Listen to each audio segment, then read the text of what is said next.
Salut, Charlotte de la Globetrotter Fan Family. C'est à mon tour. Ça ma poulette, Ouais, ça va. t'es prête pour ton FAQ? Je suis prête. Comme je dis toujours, tu sais ça veut dire quoi FAQ? Non, arrête, pas en question. Ok, bref. Donc aujourd'hui, le soleil nous fait fourbon, on n'est pas là. Mais grave, le dernier jour. Donc ton premier FAQ, all alone sans les enfants, sans moi, avec moi qui interviewe. Tu es prête pour la première question? Je suis prête. Voilà. Alors, ma poulette, la première question, c'est déjà la durée de ce voyage. Alors cette question, je l'ai eue un nombre incalculable de fois. 7 mois et demi à peu près. 7 mois et demi à peu près. 7 mois et demi. Ouais. Ok. Et là, ça fait combien de temps qu'on est parti? Là, ça va faire 4 mois, là, bientôt, là, dans 3 jours, 2 jours. Et alors, comment se passe le tour du monde en général pour l'instant, les 4 premiers mois? Bah ça va, ça se passe bien. Il y a pire hein, comme vie. Il y a pire comme vie? Ok. Bah, je continue encore sur une question, on va dire technique, qui est pareil, une question qui est revenue plusieurs fois. Le budget de ce voyage. Alors, est-ce que tu as quelque chose à dire?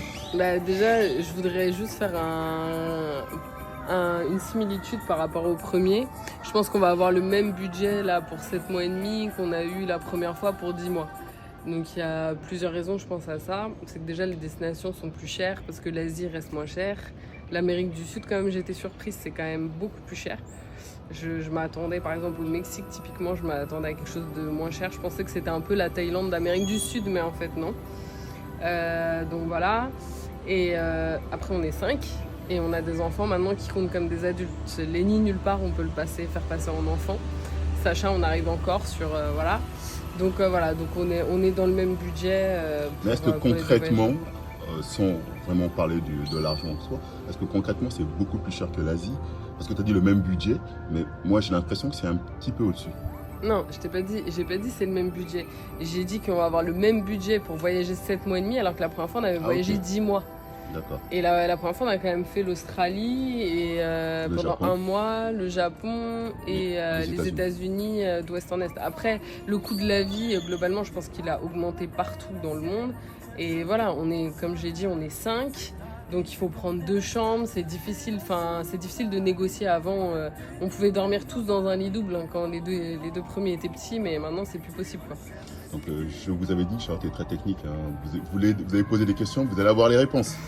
Donc c'est une vidéo qui est censée durer une quinzaine de minutes, donc je vais essayer d'accélérer un peu les questions parce qu'il y a encore pas mal de questions à répondre. Donc là maintenant la troisième question c'est la fatigue. Comment te sens-tu toi, Charlotte Malfoy? La fatigue, je me sens pas spécialement fatiguée. Ce qui est dur, c'est les transports. Moi, je suis comme Lénie, en fait, les bus.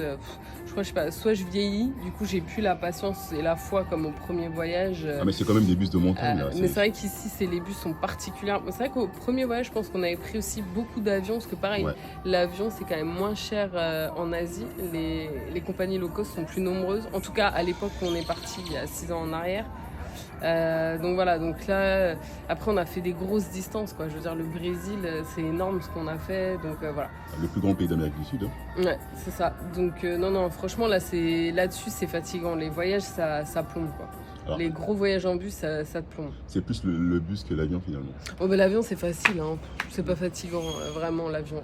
Surtout que là après quand tu fais de l'avion interne, c'est des durées courtes, donc voilà. Non, c'est le bus. C'est le bus. Alors. L'autre question, pour passer à la question numéro 4, parce que les questions sont numérotées. Alors, voyager avec mamie, donc voyager avec ta mère, c'est voyage au long cours, c'est une première. Bah alors, moi c'est ma mère, donc oui, alors forcément. Comment se passe la cohabitation avec tout ce beau monde-là? Bah franchement, en Colombie et tout, c'est super bien passé. Après au Brésil, quand il y a eu, je pense, le vol du téléphone, ça l'a un peu stressé. Du coup, ça l'a mis en tension. Et après, je pense qu'au Brésil, on a beaucoup fait de Airbnb. Donc, on était tous ensemble, vraiment ensemble. Et donc, du coup, je pense qu'on n'avait plus trop notre espace. Du coup, il y a eu une période, je pense, là, les 3 dernières semaines du Brésil, les 2-3 dernières semaines du Brésil, c'était un peu chaud, quoi. Mais là ça va mieux là, je pense on en a discuté un petit peu et puis voilà. Et puis du coup maman maintenant elle prend sa chambre, nous on a la nôtre, du coup on fait chacun notre espace parce que bon c'est facile pour personne, ni pour elle, ni pour nous, ni pour les enfants, enfin voilà, chacun a son truc, mais globalement ça se passe bien, enfin voilà. Après elle fait tout, elle s'intègre bien, elle fait les choses, elle est volontaire, voilà. Et est-ce que qu'est-ce que tu pourrais conseiller aux gens qui veulent voyager avec des membres de leur famille, frères, sœurs, mère, père?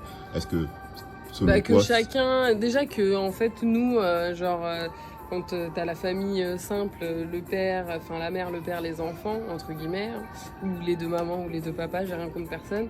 Voilà, quand t'as la famille classique, déjà il faut faire des concessions pour tout le monde, ceux qui sont plus petits, ceux qui sont plus grands, le mari veut ci, le mari veut ça. Donc à chaque fois que tu rajoutes une personne, et ben il y a des désirs de chacun. Donc forcément, il faut s'adapter aux désirs de telle et telle personne. Donc forcément, c'est des concessions en plus. Plus tu rajoutes des gens, plus il y a de concessions. Ou, voilà. mais est-ce que toi tu le conseilles? Est-ce que c'est quelque chose que tu conseillerais? Si Je tu as, le si t'as une conseille, mais famille après, qui je voyage pense, et qui te dit, voilà, nous, Mémé, Pépé veulent nous rejoindre et faire 5 mois avec nous, est-ce que c'est une expérience sur laquelle... Je pense que sur 3 mois, 3-4 mois, ouais, c'est bien. Après, je dirais que viser 1 an, c'est trop, quoi. Ouais. C'est trop parce que ça fait faire... voilà, c'est pas facile, en fait. Il faut que ce voyage, il plaise à tout le monde. Donc, il faut tout le temps que... arrondir les angles dans un sens ou dans un autre, et du coup ça demande du travail. Donc voilà, bien que ma mère voilà, elle soit pas chiante, hein, quand on lui dit on va faire ça, elle suit, quoi, y a pas de souci. Mais voilà, ça il faut prendre en considération que c'est encore une personne de plus entre guillemets à satisfaire. Ok. Alors je passe à l'autre question. Alors l'autre question c'est de tous les pays qu'on a fait pour l'instant en Amérique du Sud, lequel t'as préféré? Et pourquoi tu l'as préféré? Franchement, est-ce que tu peux juste nous rappeler les pays qu'on a traversés? Colombie, Brésil, Mexique. J'ai eu un coup de cœur pour la Colombie parce que déjà on a rencontré beaucoup de monde. Voilà, moi c'est après au Brésil, c'est vrai que les rencontres nous ont manqué, et enfin moi à mon sens que du coup on a voyagé en voiture et Airbnb. Donc du coup on rencontre personne parce que mine de rien là où on rencontre des gens c'est dans les guest house, les hostels, les trucs comme ça. Donc du coup voilà, et je sais plus ce que je voulais dire, j'ai perdu le fil, et puis la barrière de la langue aussi au Brésil. Donc pour l'instant j'ai un petit coup de cœur pour la Colombie, mais je me plais bien au Mexique aussi. Voilà. Alors cite-moi 2-3 endroits en Colombie que tu as trouvé vraiment exceptionnels qui font que c'est ton coup de cœur. Franchement je sais qu'il y en a beaucoup. La région du café, ça c'est sûr. T'as le nom exactement ou pas?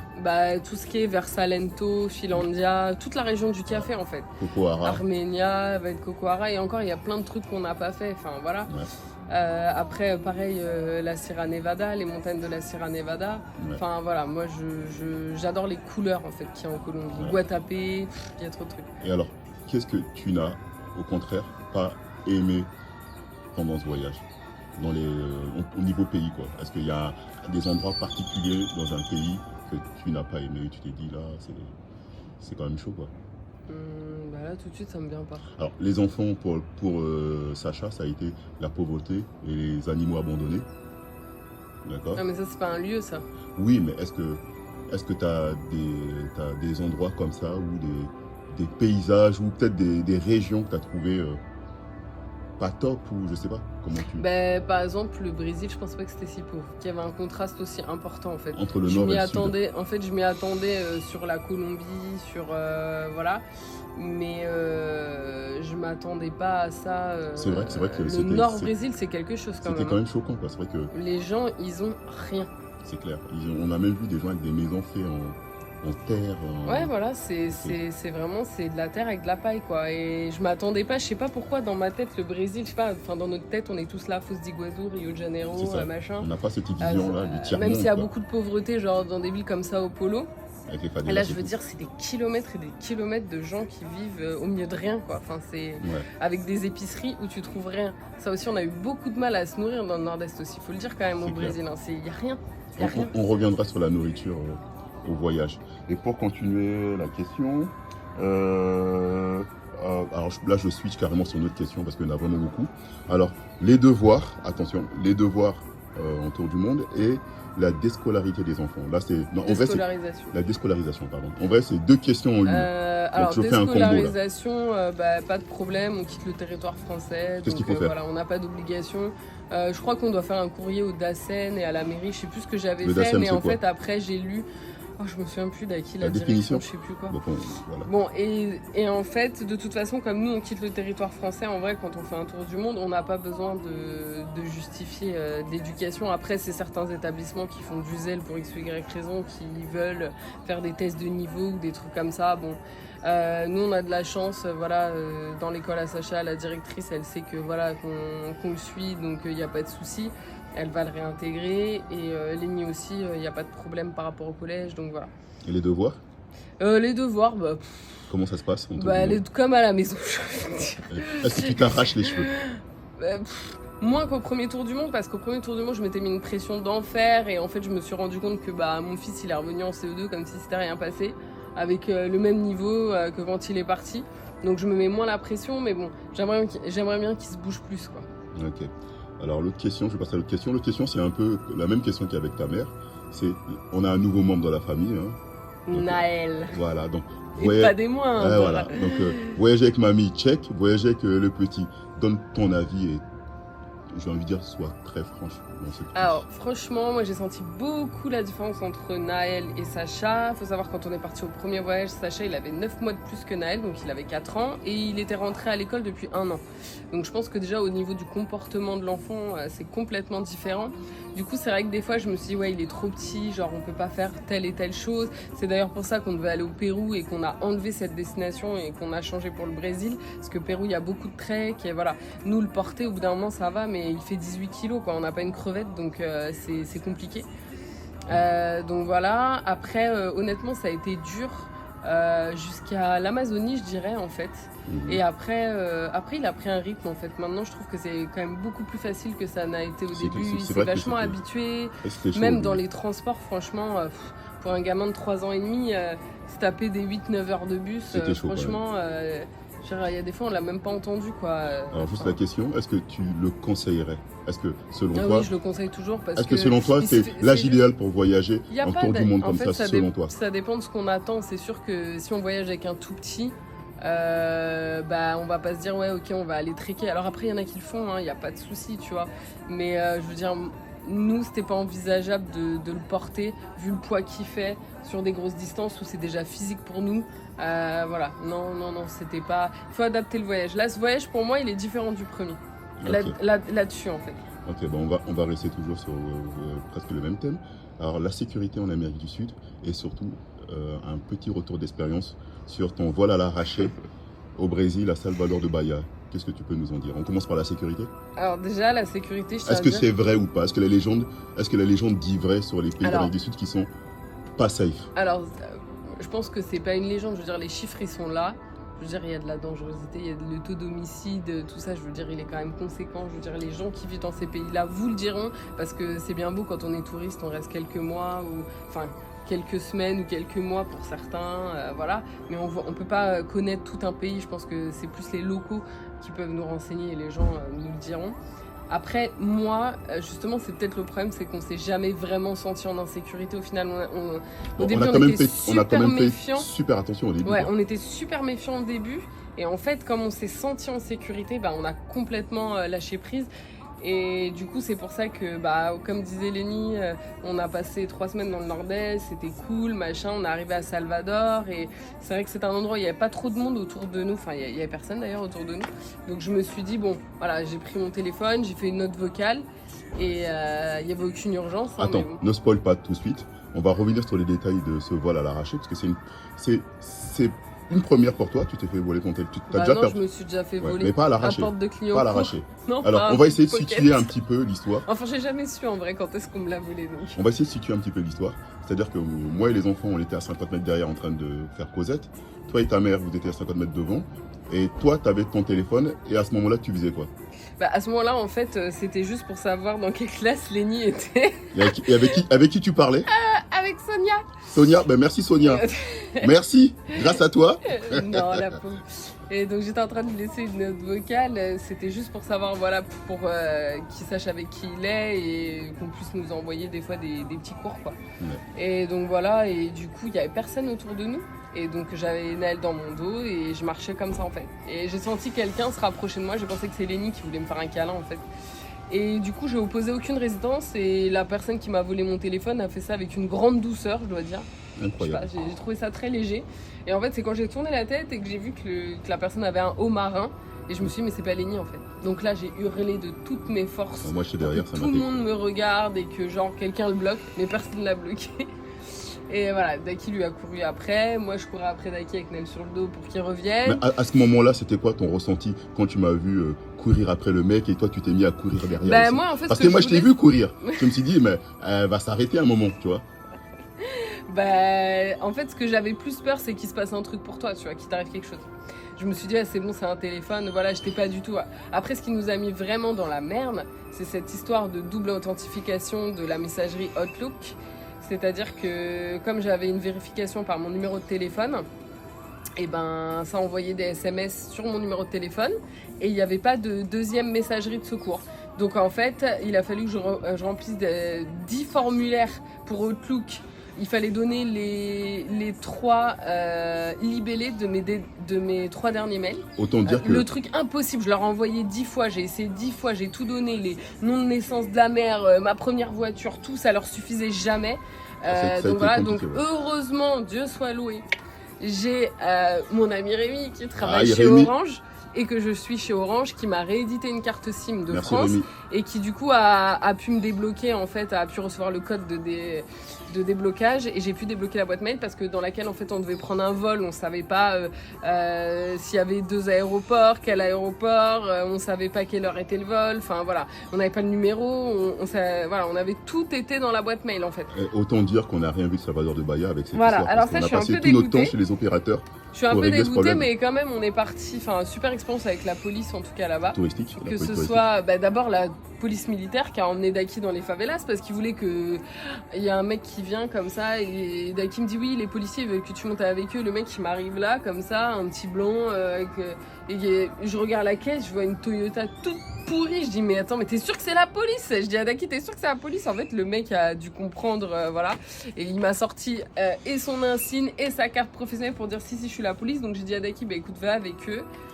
Donc du coup il est monté dans la voiture, ils sont allés dans la favelas, enfin il vous racontera ça mieux que moi. Donc voilà, et après quand on est parti à la police donc touristique pour déposer plainte, parce que comme j'ai mon assurance de ma carte bleue Boursorama, d'ailleurs merci Boursorama parce qu'ils m'ont remboursé mon téléphone.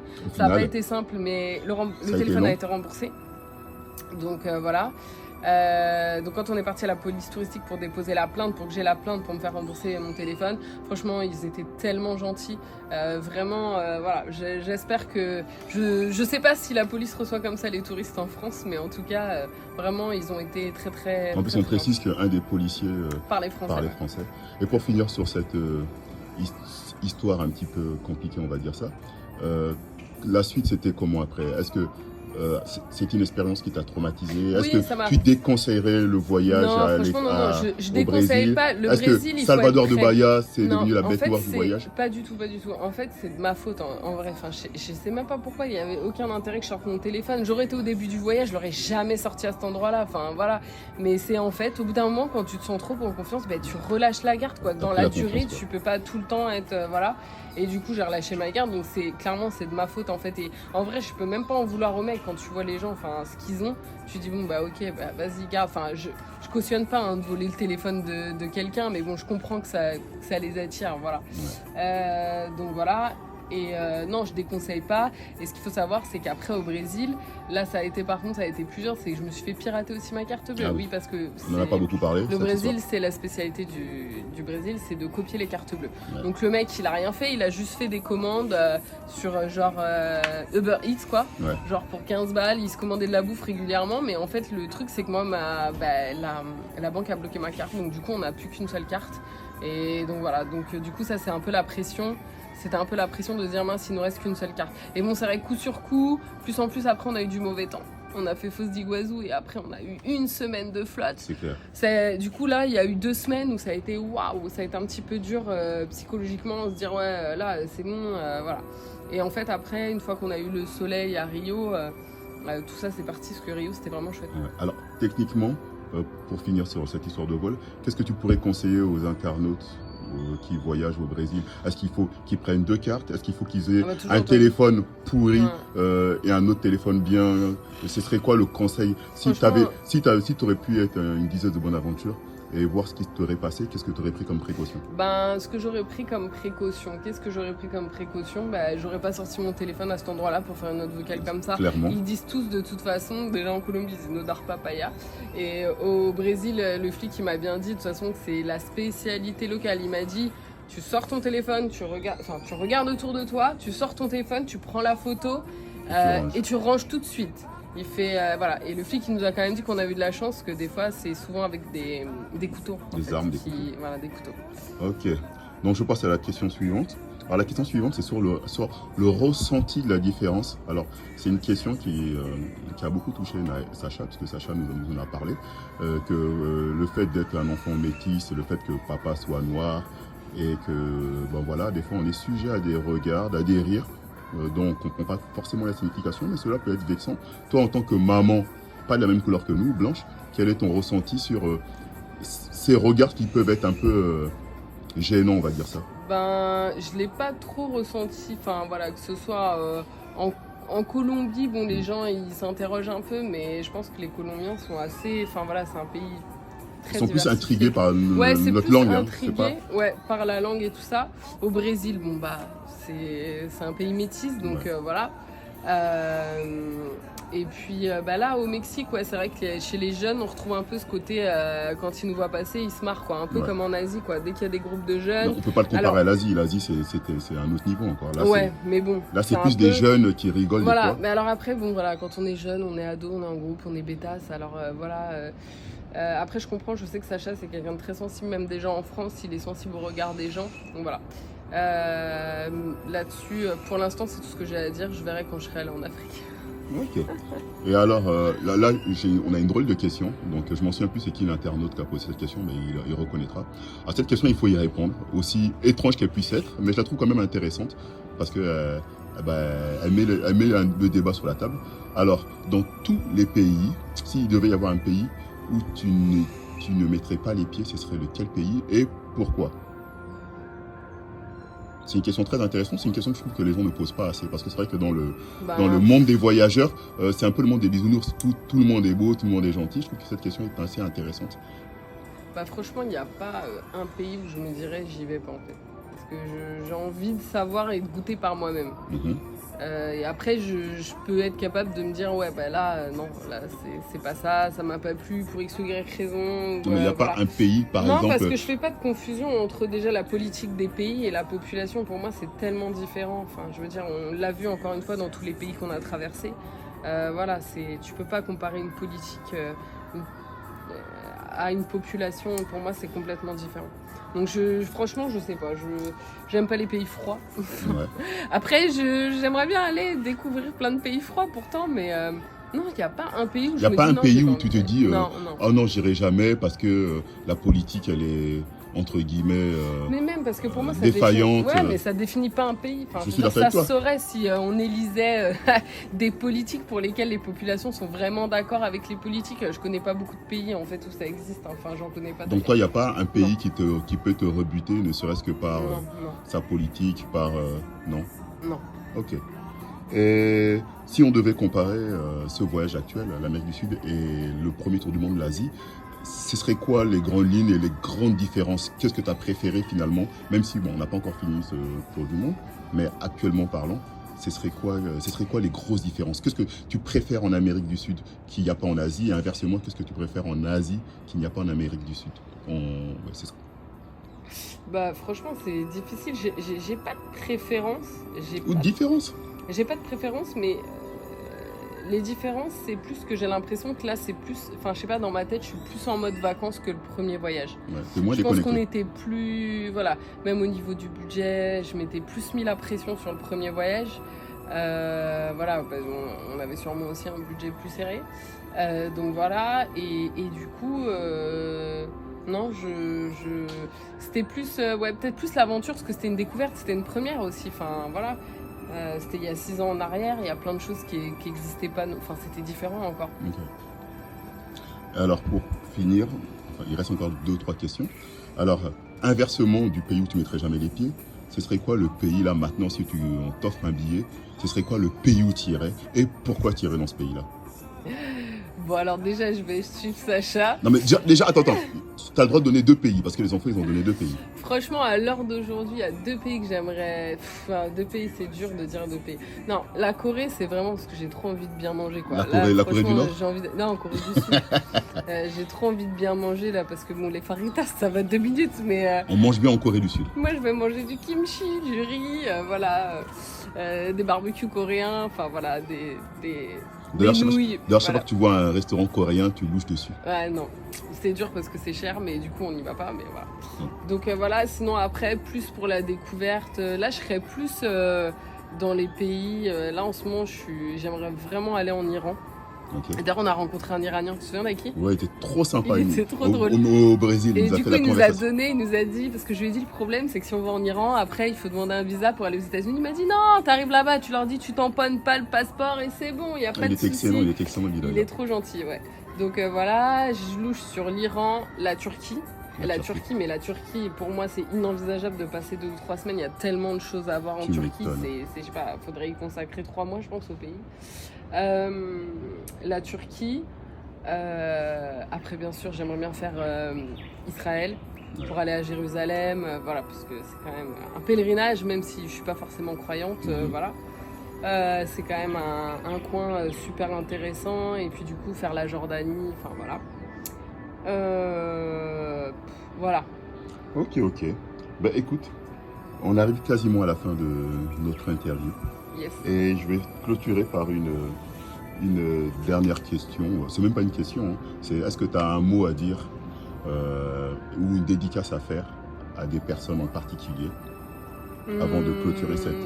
Je vais quand même clôturer par un truc. Je pense que c'est en toute transparence, il y a des moments où tu dis ouais quand même... Là, je rentrerai bien chez moi. Des fois, voilà, quand c'est... Ouais, t'as le mal du pays. Alors, bizarrement, j'ai pas eu le mal de la bouffe, là. Hein. Depuis qu'on est ici, on a quand même... Finalement, avec le Brésil, ça nous a bien... voilà. Mais il y a des fois, tu dis... En fait, je pense que... Donc, dédicace à Manon. Je pense que, voilà, on est toujours insatisfait. En fait, l'humain a toujours ce côté... Voilà, on se dit, bon, on est là, on a tout. Et puis finalement, on pense à son plaid et à sa maison, dans son canapé. Quand on a des journées froides, on est sous la pluie, on se tape 8 heures de bus. Et on se dit, mais qu'est-ce qu'on fout là, quoi. Et voilà. Et puis, à contrario, on sait très bien que dès qu'on va être rentré, au bout d'un mois, on va se dire, mais mon Dieu, qu'est-ce qu'on était bien, quand est-ce que je repars, quoi. Donc voilà, je pense que c'est propre à l'humain. Et là-dessus, je pense, voilà, il y a des moments, il y a des jours tu kiffes et il y a des jours où tu as envie d'être chez toi, quoi. C'est clair. Un peu comme aujourd'hui, on va dire que le mot... Non, aujourd'hui ça va. Aujourd'hui ça va. Bon, le soleil est parti, mais ça va. Et pareil, moi je dédie aussi une petite dédicace à Aurélie et Enrique, qui sont des amis à nous, qui sont actuellement autour du monde. Ouais. Donc une petite pensée à eux. Grave. Et c'est leur premier. Et c'est leur premier tour du monde. Donc ce serait cool d'avoir un retour d'eux, ce qu'ils en pensent. Et donc ça sera en off. Alors, qu'est-ce que je peux te dire pour la suite? Bah écoute...